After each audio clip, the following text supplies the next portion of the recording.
ए बराबर 1/3 हो तो cos ए इंटू cosec ए प्लस tan ए इंटू sec ए का मान ज्ञात कीजिए।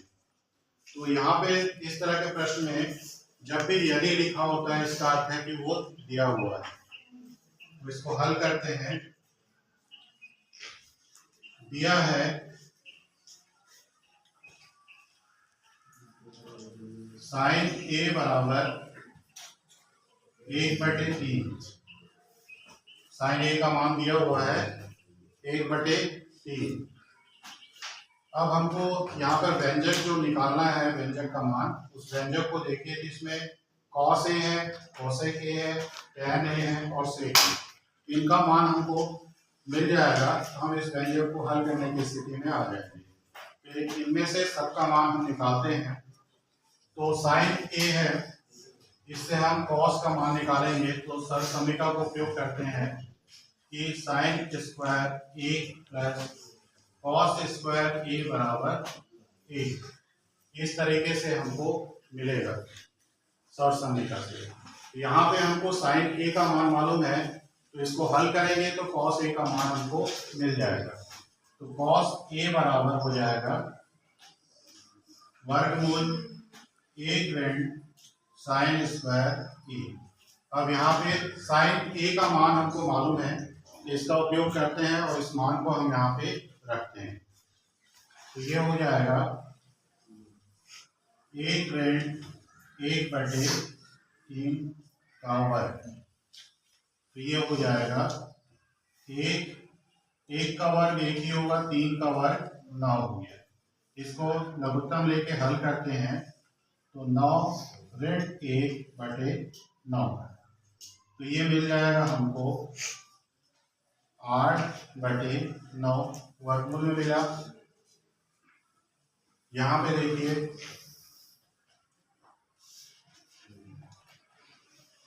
8 का हम गुणनखंड कर लेते हैं तो हमको 2 × 2 × 2 मिलेगा। उसी तरह से 9 का भी गुणनखंड कर लें तो 3 × 3 मिलेगा। वर्गमूल लगा हुआ है, इसका मतलब हमको जोड़ा बना के बाहर निकालना है वर्गमूल से। तो यहाँ पे 2 का जोड़ा बन गया, इसको बाहर निकाल लेते हैं। तो ये 2 वर्गमूल 2 हो गया। यहाँ पर 3 और 3 का जोड़ा बन गया तो इसको भी वर्गमूल से बाहर निकालेंगे तो 3 बचता है। तो इस तरह से हमने देखा कि cos ए का जो मान आया है 2 वर्गमूल 2/3 आ गया। अब हम बाकी चीजों के मान निकालेंगे।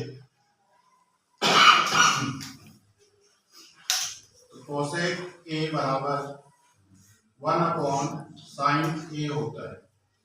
इसमें मान रखते हैं sin ए का मान, तो ये आएगा 1/3 तो बराबर 3। तो इस तरह से cosec ए का मान हमारा आ गया है।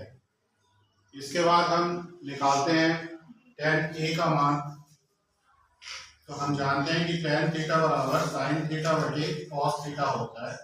यहाँ पे एंगल ए है तो ये हो जाएगा sin A/cos A,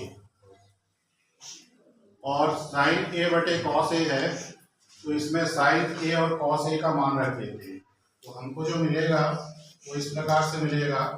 sin A का मान हमको दिया हुआ है 1/3 और cos का मान हमने निकाला है 2 वर्गमूल 2/3। तो ये 3 और 3 कट जाएगा तो ये मिल जाएगा 1/2 वर्गमूल 2।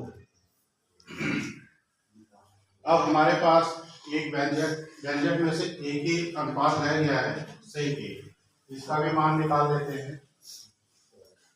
तो sec थीटा बराबर होता है cos 1/cos थीटा। तो यहाँ पे 1/cos A हो जाएगा।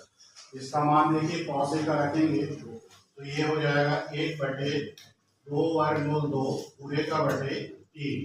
तो 3/2 वर्गमूल 2 होगा। तो इस तरह से हमने हमारे पास जो व्यंजक था उसके सारे अनुपातों का मान हमने निकाल लिया है।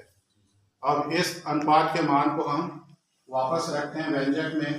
तो हमारा व्यंजक है cos A into cosec A plus ten A into sec ए।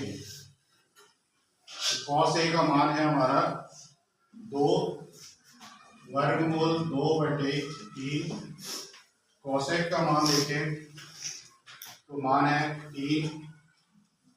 फिर tan ए का मान देखें तो ये है 1/2 वर्गमूल 2। और यहाँ पे सेक का जो मान आया है वो है 3/2 वर्गमूल 2। इसको थोड़ा सा सिंपल करते हैं तो 3 और 3 कट गया, यहाँ पे बचा 2 वर्गमूल 2। यहाँ पे देखिए कुछ कटेगा नहीं तो 1 और 3 का गुणा होगा तो 3 आ गया, 2 और 2 का गुणा होगा तो 4, और वर्गमूल 2 और वर्गमूल 2 का गुणा होगा तो 2 मिलेगा। इस प्रकार से 4 और 2 का गुणा होगा तो 8 होगा। अब इसका लघुत्तम ले लेते हैं तो लघुत्तम आएगा 8। अब यहाँ पे 8 का गुणा इससे करते हैं तो 8 दूनी 16 वर्गमूल 2 धन 3। तो इस तरह से दिए गए व्यंजक को हमने हल किया है और हमको जो मान प्राप्त हुआ है 16 वर्गमूल 2 धन 3/8। तो इस तरह से हमने देखा कि